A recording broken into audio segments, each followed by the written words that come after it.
This is the biggest painting that's here. It's also one of the biggest paintings that I've painted on this wonderful Khadi paper.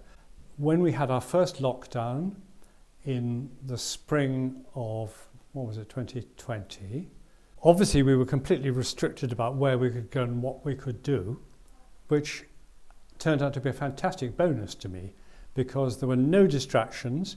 Luckily, I had some of these big handmade sheets of paper tucked away in my studio.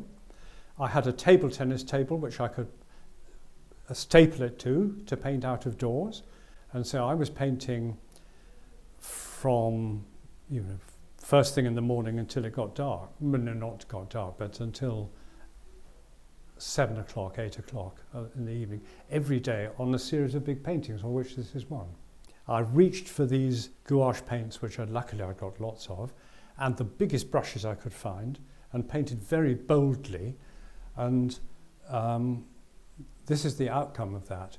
One of the thoughts I was having all the time painting these two great trees was of the medieval traceries and the kind of growth and organic growth and logic that obviously is there in the trees, and that the masons had been so aware of and recreated in their own language in the mullions of the medieval windows.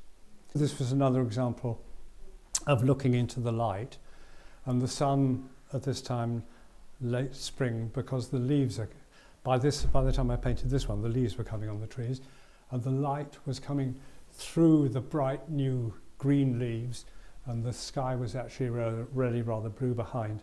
And so the sense of looking through this complicated architectural subject towards the light was what this picture was about for me.